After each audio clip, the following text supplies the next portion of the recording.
Baik, semangat pagi mitra-mitra semua dimanapun Anda berada. Salam agro ya.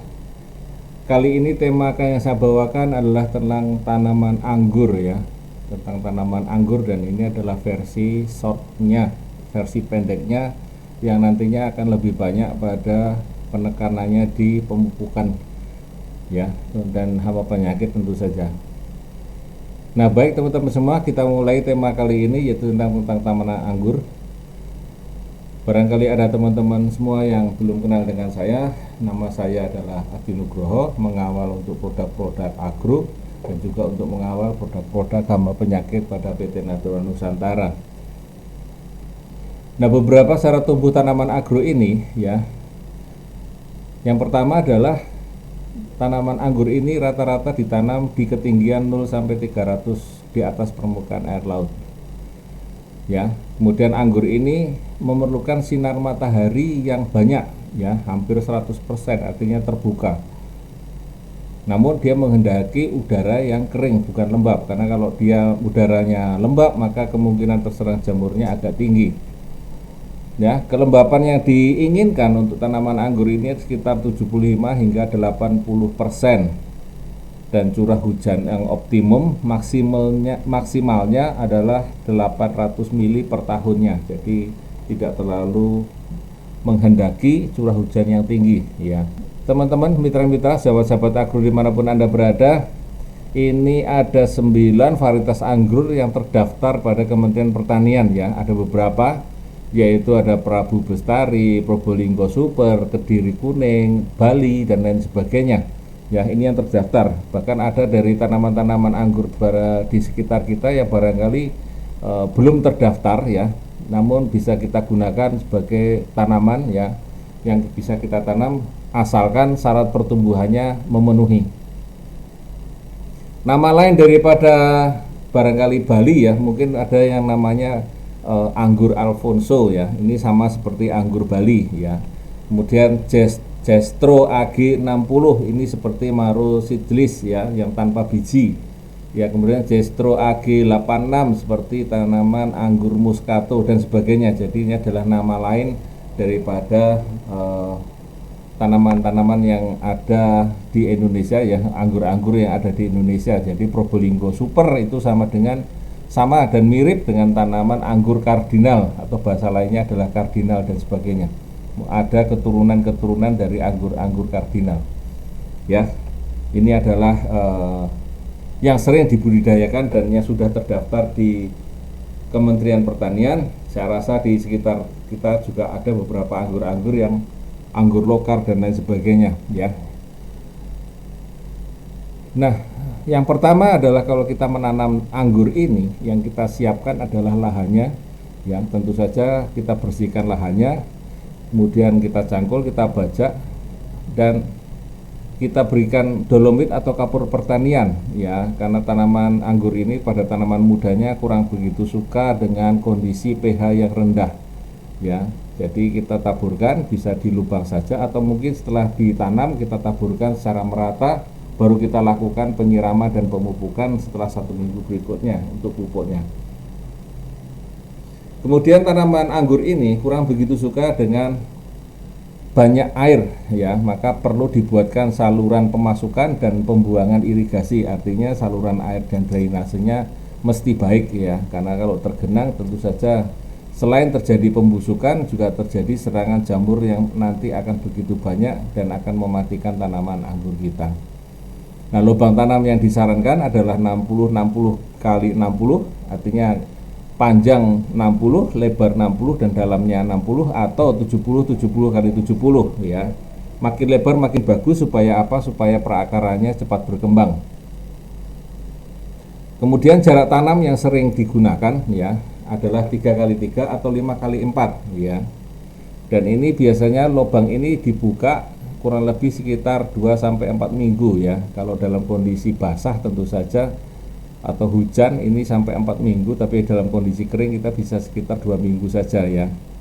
Nah, kemudian supaya tanahnya gembur ya, supaya nanti jadi media yang baik buat tanaman anggur yang kita tanam, maka kita tambahkan lapisan tanah atas tadi, kita campur dengan pupuk kandang atau kompos ya, boleh juga.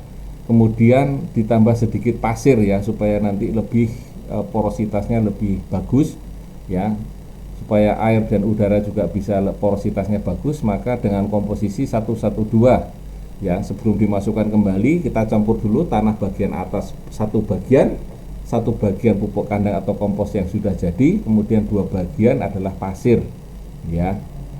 Nah, setelah disiapkan ya, kemudian kita tambahkan 1 kilo ya, 1 kilo Supernasa ditambah dengan 3 kotak Glio untuk 100 lubang tanamnya. Jadi kita bagi ya, 100 lubang tanam kalau 1 kilo berarti 1000 gram dibagi 100 lubang ya, kurang lebih sekitar 10 gram atau kurang lebih sekitar 1 sendok per lubangnya ya. Kalau Glio 3 kotak berarti 300 gram ya, 300 gram dibagi 100 lubang berarti 0,3 ya, kurang lebih seperti itu untuk dicampurkan Supernasa campur Glio campur dengan komposisi tanah, pupuk kandang dan pasir tadi untuk membantu ya porositasnya yang pertama menjadi lebih baik, yang kedua mencegah serangan jamur pada tanaman-tanaman anggur yang masih muda. Nah, pilihan media tanam cukup banyak, apalagi kalau kita menggunakan dengan polybag ya, ada dengan pasir dan pupuk kandang, sekam bakar ataupun kompos ya, dengan casing ya, sekam bakar, kompos atau sekam bakar dan casing. Ada pula yang menggunakan dengan tanah, sekam bakar, kompos ataupun pasir. Nah, ini sebetulnya sesuai dengan selera dan sesuai dengan kondisi setempat ya. Jadi apa yang terbanyak di sana ya, ada beberapa kelebihan-kelebihan kalau kita menggunakan dengan komposisi ini. Jadi mesti paham dengan media tanam yang kita gunakan. Nah, bibit yang kita pakai adalah tanaman yang sudah tumbuh sehat, yang memiliki tunas minimal 2, dan umur bibitnya ini kurang lebih sekitar 1-2 bulan ya. Kalaupun nanti sudah keluar akarnya, maka kita gunakan akar yang panjangnya kurang lebih sekitar 5-10 cm ya. Kalau jarak tanamnya 3x3, maka kita akan membutuhkan bibit anggur sebanyak 890 batang per hektar. Kalau jarak tanamnya adalah 5x4, maka bibit yang kita butuhkan adalah 500 batang per hektarnya. Dan ini ya disiapkan 1 bulan sebelum tanam, maka dipindahkan dulu ke lahan. Jadi kita bikin naungan ya, kita taruh di lahan supaya adaptasi lingkungan dengan kebunnya. Jadi tidak dibawa dari pembibitan tadi, tapi 1 bulan sebelumnya bibit-bibit yang mau ditanam tadi sudah dibawa ke kebun untuk adaptasi lingkungan. Penanamannya rata-rata dilakukan pada musim hujan ya, rata-rata sekitar bulan-bulan April sampai Juni ya, ini mendekati akhir-akhir musim hujan begitu. Dan lubang tanam 60-60x60, ada yang menggunakan dengan lubang tanam yaitu sekam bakar, kompos dan casing. Seperti tadi saya sampaikan, media tanam di polybag juga bisa kita gunakan juga pada media tanam pada lahan ya, dengan komposisi 2-1 ya, sekam bakar ditambah kompos, 2 bagian sekam bakar, 1 bagian kompos ya. Kalau untuk kita menggunakan dengan pot atau dengan polybag, minimal diameter yang kita gunakan pot atau polybag tadi sekitar 40 cm ya, karena tanaman nanti ini agak lama ya, biasanya sampai ke tanaman tingginya itu sampai panjang dan tinggi ya, dan ini digunakan juga nanti agak lama, sampai kadang 3 atau 4 kali musim ya. Nah, setelah kita siapkan lubang tanamnya, kita tambahkan ke lubang tanamnya tadi ya, maka kita tambahkan penyiraman pertamanya adalah Supernasa dan Glio. Pertama adalah memberikan nutrisi pada tanahnya ya, sekaligus memberi nutrisi pada tanaman anggurnya.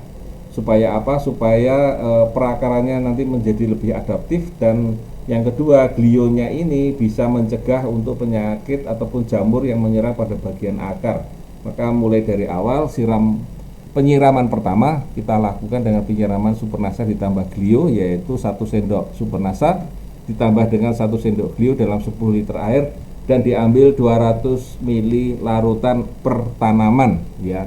Ini bisa diulang beberapa kali untuk membantu serangan jamurnya tidak merajalela dan mencegah serangan jamurnya berkembang. Kemudian setelah nanti dilakukan perawatan, maka perawatan nanti akan ada namanya pemangkasan ya. Setelah nanti pertama adalah pemangkasan bentuk dan pemangkasan pembuahan. Jadi ada dua hal yang nanti akan dilakukan di sini. Pada saat perawatan ya, maka ada namanya nanti cabang primer. Begitu cabang primer kita potong, ada cabang sekunder yang kita nanti budidayakan. Yang warna kuning ini adalah cabang sekunder. Nah, cabang sekunder ini nanti akan membawa cabang tersier, di mana cabang tersier nanti akan menjadi tempat penghasil buah anggur atau tempat nyantelnya buah anggur itu berada ya. Jadi bukan di cabang primer atau di cabang sekunder, tetapi di cabang tersier ya. Ya, ini adalah salah satu calon bunga pada tanaman anggur. Berikutnya yang perlu diperhatikan adalah tentang pengairan dan penyiraman ya. Ini perlu diperhatikan karena apa? Karena anggur tidak tahan terhadap air yang tergenang. Ya, ini perlu diperhatikan. Anggur tidak tahan terhadap air yang tergenang, maka drainase pada lahan-lahan yang terbuka itu perlu diperhatikan.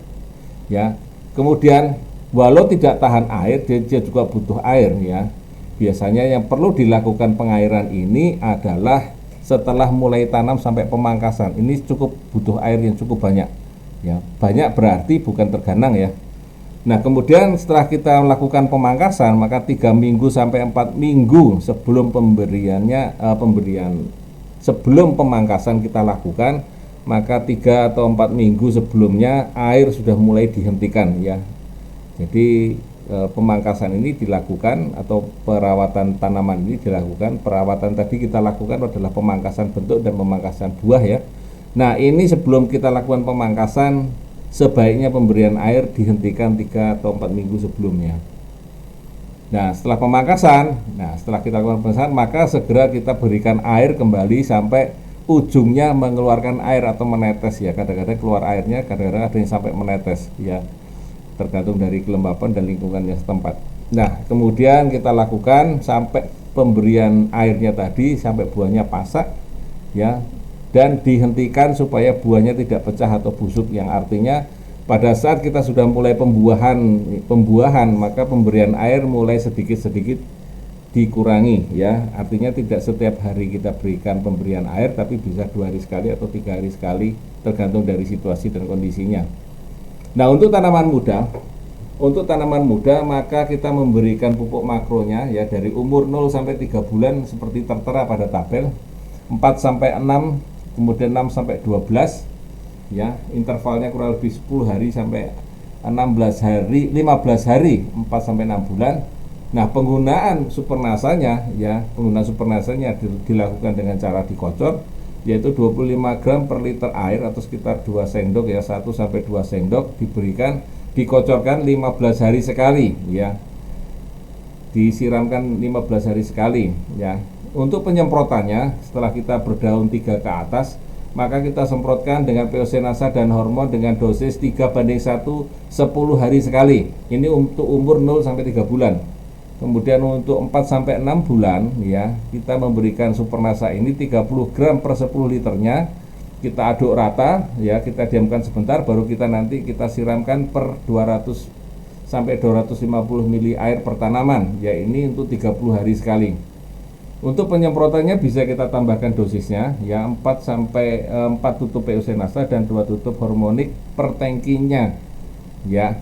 Per tangki 12 sampai 15 liter air.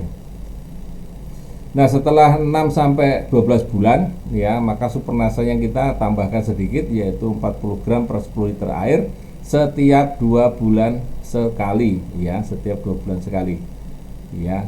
Kemudian penyemprotannya tetap, cuman waktunya diperpanjang, yaitu 15 hari sekali. Nah, pemakaian Glio, BVR dan Korin bagaimana? Ini sesuai dengan kondisi setempat ya.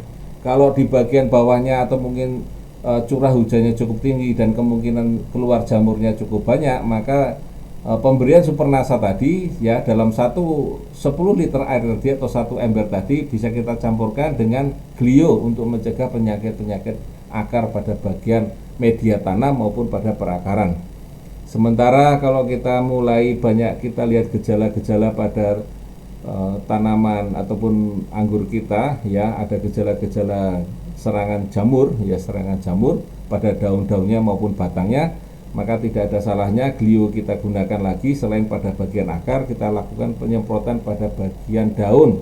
Namun terlebih dahulu sebelum kita semprotkan di bagian atas, ya di bagian daunnya, glio kita aduk dulu di bagian air di ember, kemudian baru kita saring. Nah, air saringan tadi kita masukkan ke dalam tangki, baru kita semprotkan.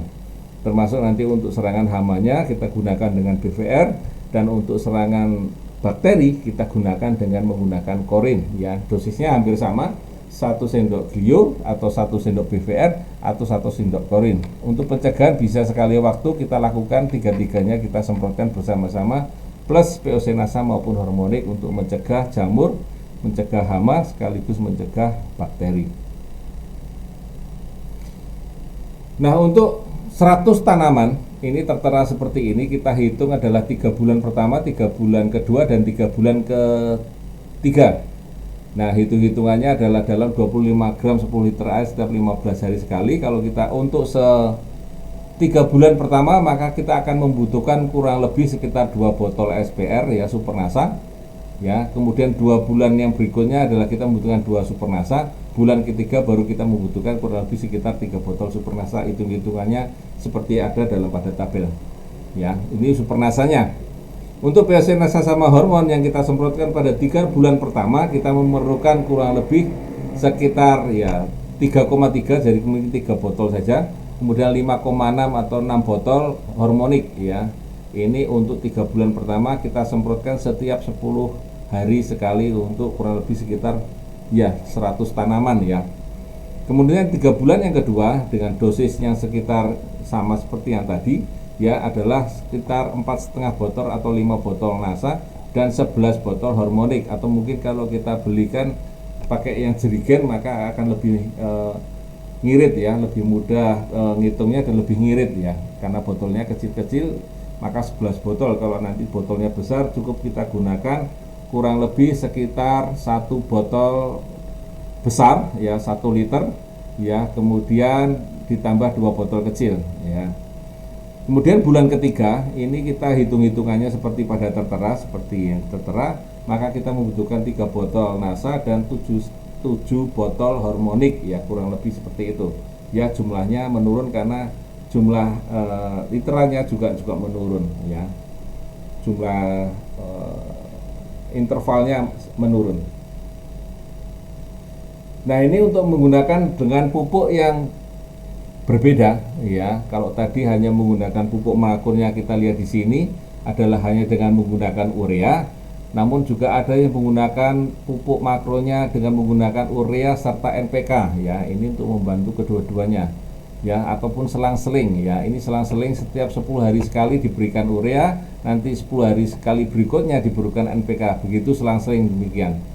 Dan ada yang masih menggunakan dengan pupuk kandang, ya tidak apa-apa, yang penting adalah pupuk kandang ini nanti yang sudah jadi, dan sebelum diberikan ke tanaman maka ditambahkan kurang lebih sekitar 1 atau 2 kotak glio untuk membantu mencegah serangan jamur yang ada pada pupuk kandang yang nanti akan kita berikan. Jadi dosisnya adalah Supernasa ini adalah 15 gram, kemudian di bulan ke 3 sampai 6 adalah 20 gram, kemudian di 6 sampai 9 bulan adalah 25 gram, dan untuk usia 9 sampai 12 atau 1 tahun adalah 30 gram Supernasa, ya. Kemudian hormoniknya dosisnya adalah 31, ya. Kemudian bulan 3 bulan berikutnya 32, kemudian 3 bulan berikutnya adalah 42, 3 bulan berikutnya adalah 42. Ya, ini kita semprotkan dengan penggunaan POC-NASA dan hormonik, ya. Bisa juga nanti kita ganti dengan BSA biar subur alami sesuai dengan dosis yang disarankan. Untuk glio, BVR maupun korin ini kita bisa kondisional.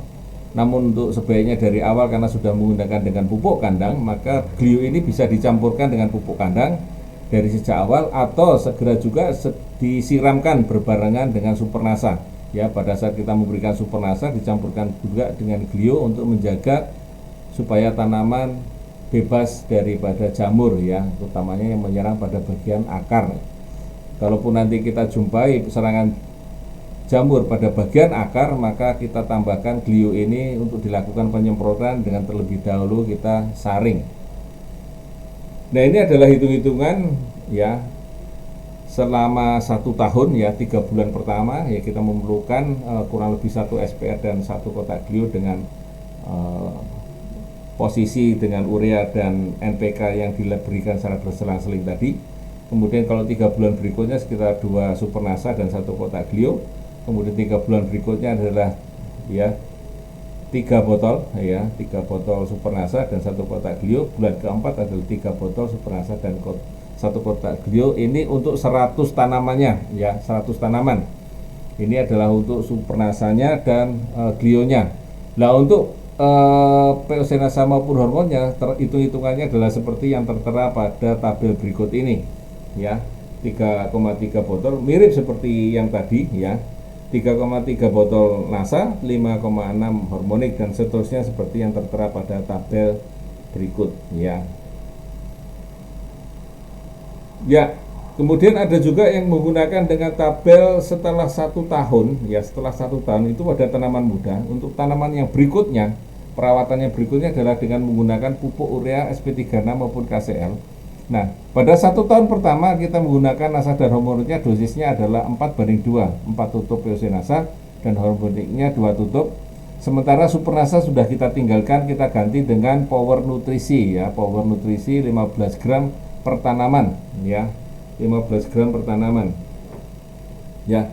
Ini pemberian pupuknya sesuai dengan tabel yang ada tertera di sini. Nah, untuk hitung-hitungan 100 tanamannya, 100 tanaman setahun pertama ya, ini tahun pertama saja saya ini, artinya hitung-hitungannya kurang lebih sama seperti yang tadi. Maka tahun pertama itu memerlukan ya, ini powernya adalah 200, jadi ini bukan SPR ya, tetapi maksud saya ini adalah power 250 gram atau 1 botol plus 1 kotak glio. Yang kedua adalah 75 gram power ya, atau sekitar ya 75 gram ya. Kemudian ini 75 gram juga power ya, kurang lebih nanti secara total adalah 225 gram power ya, atau mungkin kurang lebih sekitar 1 botol 250 gram ditambah dengan 1 kotak glio ya, kurang lebih seperti itu untuk tahun pertama, karena ini pemupukannya ada 3 kali ya, 3 kali.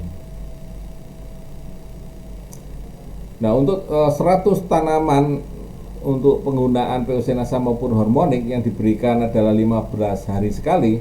Jadi kita asumsikan sekali lagi ya teman-teman semua, mitra-mitra semua agro dimanapun Anda berada, 1 botol POC ini kurang lebih sekitar isinya 40 tutup ya, 1 botol hormonik 8 tutup. 1 botol POC Nasa kurang lebih sekitar 40 tutup, 1 botol hormonik sekitar 8 tutup. Ini asumsi dari awal perhitungan ya. Dan untuk 100 tahun pertama ini kita berikan 15 hari sekali. Jadi hitung-hitungannya adalah 3 bulan pertama kita memerlukan 4,5 Nasa, 11,3 hormonik ya. 3 bulan berikutnya adalah 4,5 botol, kemudian 11,3. Nanti disesuaikan ya teman-teman semua. Kalau 4,5 berarti kita naikkan ke atas menjadi 5 botol. Kalau 11,3 jadi kita kira-kira adalah sekitar 11 botol ya. Jadi kita kalau di atas komanya di atas 5 berarti nambah jadi 1. Kalau kurang dari 5 kita kurangi menjadi 1 ya. Maka total dalam 1 tahunnya untuk 100 tanaman memerlukan kurang lebih sekitar 18 botol POC Nasa dan 45 botol hormonik. Atau kalau kita menggunakan dengan yang jerigen ataupun botol yang lain yang lebih ini, maka hormoniknya membutuhkan kurang lebih sekitar 5 botol ya, 5 botol hormonik ukuran 1 liter ya. Kemudian ini memerlukan kurang lebih sekitar 6 ya, 6 botol, 6 jerigen POC Nasa ya, 6 jerigen POC Nasa dan kurang lebih memerlukan 5 botol hormonik ya dalam 1 tahun ya, untuk penyemprotan selama 1 tahun kalau kita hitung selama 1 tahun ya. Tapi nanti kebutuhan ini hanya untuk hitung-hitungan, nanti kita menyesuaikan untuk situasi dan lingkungan setempat ataupun kondisi setempat.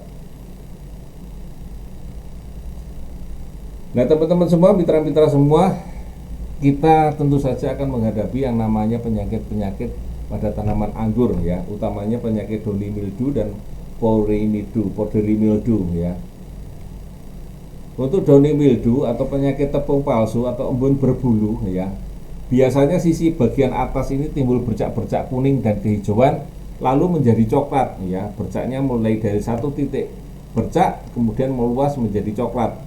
Dan pada cuaca lembab bercak ini menjadi lapisan putih bertepung ya. Ini khasnya adalah di sini menjadi lapisan putih dan bertepung dan daunnya menjadi rontok ya.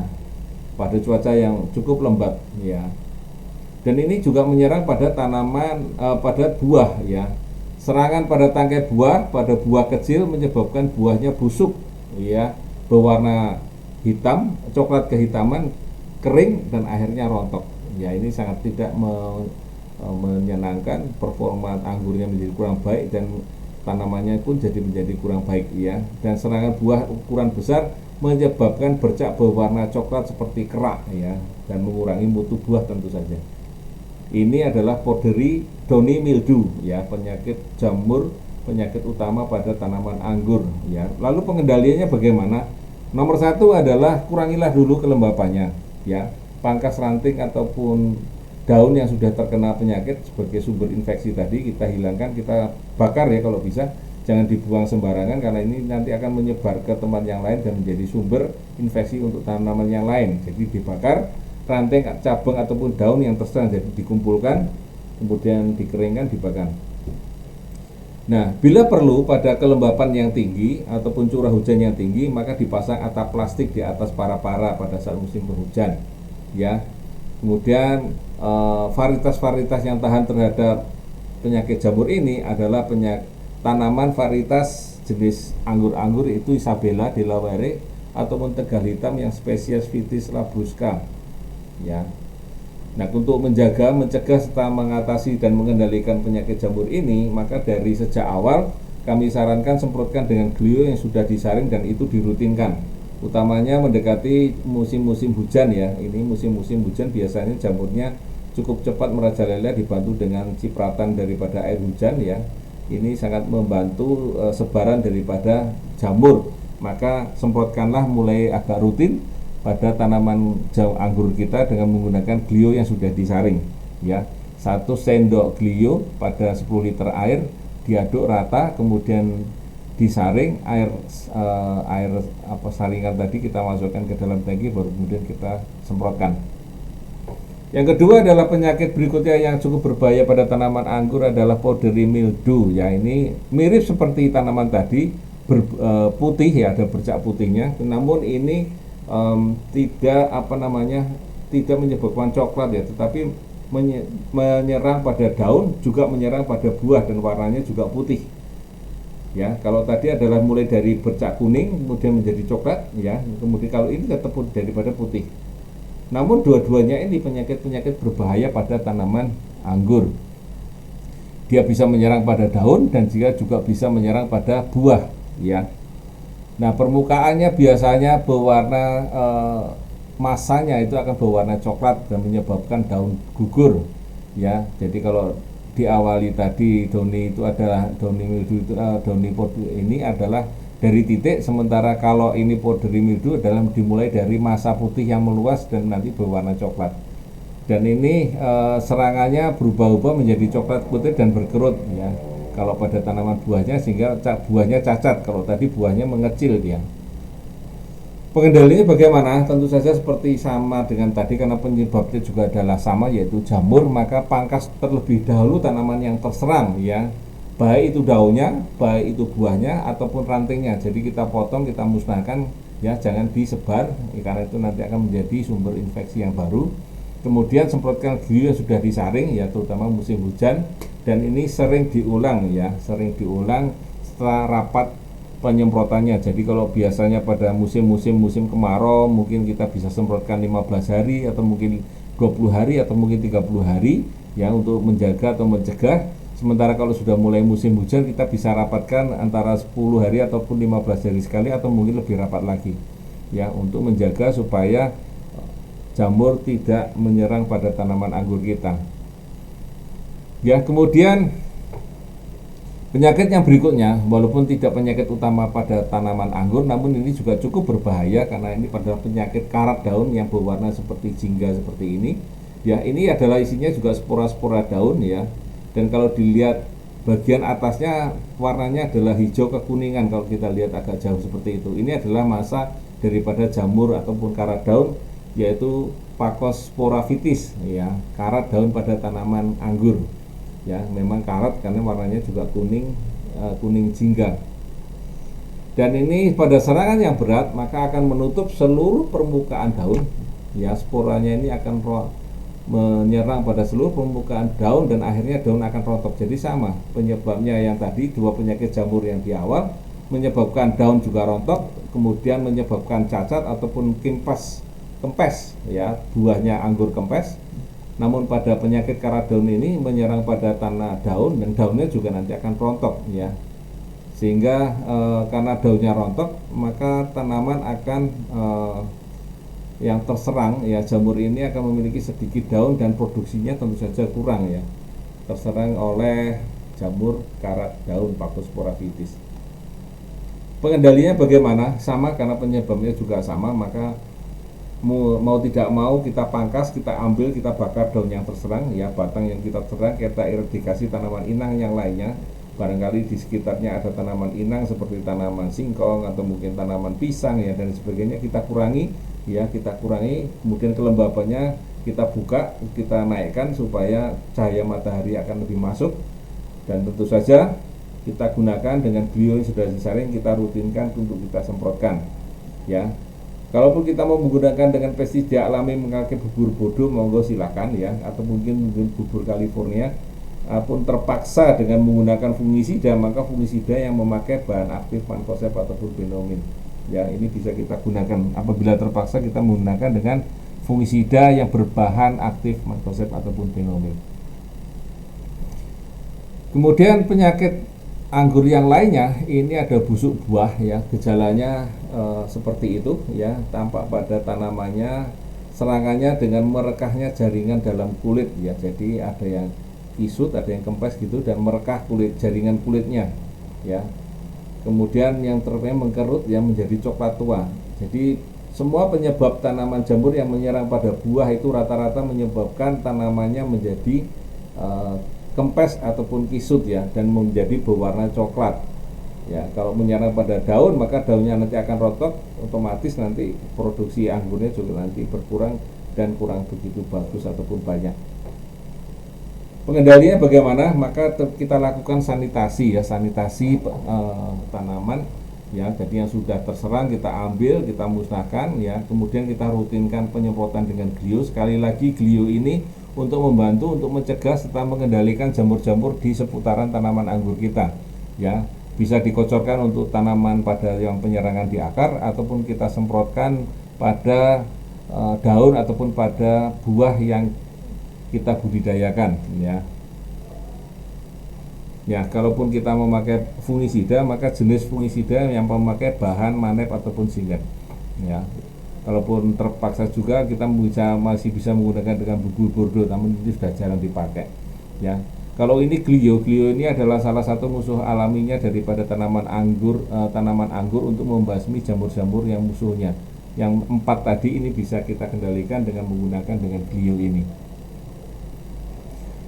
Kemudian teman-teman semua, ini ada juga penyakit yang mungkin tidak berbahaya tapi juga mengurangi produksi tanaman anggur, yaitu adanya antraknus ya, kudis, atau mungkin pada bagian batangnya, pada bagian tangkai daunnya, atau mungkin pada daunnya ya, atau mungkin pada buahnya. Jadi ini serangannya ini bisa menyerang pada semuanya, dengan ciri-ciri adanya bercak-bercak kelabu pada bagian tepi dan berwarna coklat kemerahan ya. Nanti lama-lama coklat, airnya jadi busuk, mengeras dan jadi kudis. Dan lama-lama karena penyerapan unsur haranya kurang begitu sempurna, maka yang terjadi adalah tanamannya menjadi kecil, perkembangannya melambat, pertumbuhannya melambat ya. Ya, ini penyebabnya kudis ada bermacam-macam, ada antraknus, ada elsino, kemudian spaciloma dan sebagainya.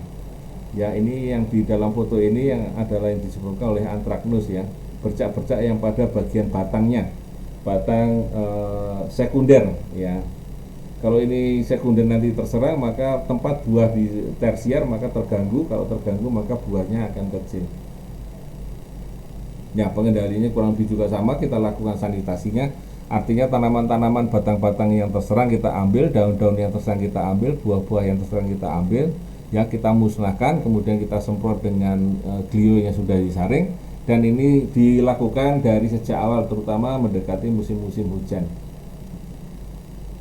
Nah, kemudian panen teman-teman semua, panen ini tergantung dari jenis yang ditanam, iklim yang sesuai dengan keadaan lingkungannya, serta tinggi tempatnya ya. Ini bermacam-macam, jadi varietas ini juga bermacam-macam, bahkan ada varietas-varietas lokal juga bermacam-macam. Jadi panennya ini tergantung. Tapi pada umumnya daerah-daerah rendah ini umur buahnya kurang lebih sekitar 90 sampai 100 hari setelah dipangkas ya.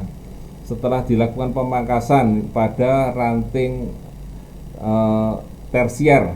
Ya, ini 90 hari setelah dipangkas biasanya bisa dipanen. Untuk daerah-daerah dataran tinggi agak lebih lama, yaitu sekitar 105 sampai 110 hari setelah dipangkas. Nah, masa panen ini biasanya 30 hingga 70 hari setelah muncul buah. Ya, kemudian berubah warna ya, yang dari hijau menjadi kuning untuk varietas yang putih, atau merah menjadi ungu untuk varietas yang merah. Dan tahap ini akan mengalami pada tahap-tahap ini ya, setelah muncul bunga tadi ya, perubahan warna ini adalah mengalami peningkatan gula, namun juga pengurangan asam. Gulanya, rasa manisnya bertambah, rasa asamnya berkurang di dalam buah-buahan tadi. Kemudian tingkat kemasakan yang baik ya, ini adalah warnanya dalam satu tandan sudah rata, butirnya sudah lepas ya, mudah lepas ya, kemudian buahnya kenyal dan lunak. Nah, ini secara umum di belahan bumi utara varietas yang matang di biasanya pada bulan-bulan Agustus ataupun November, sedangkan di belahan bumi selatan itu biasanya dari Maret hingga Agustus ya. Jadi belahan bumi ini karena sinar mataharinya, penyinaran sinar mataharinya agak berbeda, jadi panennya pun juga agak berbeda. Nah, ini adalah dengan menggunakan teknologi kita, menggunakan Green Star. Jadi selain POC-NASA, kita juga punya namanya produk yaitu Green Star yang bisa disemprotkan ya, karena kandungannya kurang lebih sama seperti POC-NASA maupun hormonik ya. Ya, pakai Green Star ya, dengan Green Star dompolannya Bapak Ibu bisa lihat seperti ini ya. Daun-daunnya juga masih sehat ya, cukup besar, cukup lebar. Nah, kelebihannya apa? Kelebihannya adalah buahnya lebat ya, kemudian rasanya lebih manis. Ini biasanya kita lihat dari alat untuk melihat kadar kemanisan. Kemudian buahnya adalah aman karena kita menggunakan dengan pestisida organik ya, dan panennya meningkat. Nah, kalaupun kita mengambil batangnya nantinya untuk sebagai batang ditanam atau calon bibit, maka biasanya calon bibit ini lebih bernas ya, lebih cukup bagus untuk ditanam. Batang-batangnya cukup bagus untuk ditanam ya, lebih bagus dan lebih bernas ya, artinya nanti batangnya lebih tahan. Baik teman-teman, mitra-mitra semua, tadi sudah saya sampaikan tema kita hari ini tadi adalah tentang anggur, yang mulai dari awal tentang penanaman, pemilihan tanaman, media tanamnya, buahnya, serta bagaimana kita mengatasi hama dan penyakitnya. Dan akan kita lanjutkan lagi dengan tema-tema yang lain, dengan lain waktu dan lain tema. Ya, terima kasih telah melihat video ini, mudah-mudahan bermanfaat dan memberikan inspirasi buat teman-teman semua. Tetap semangat dan semangat pagi.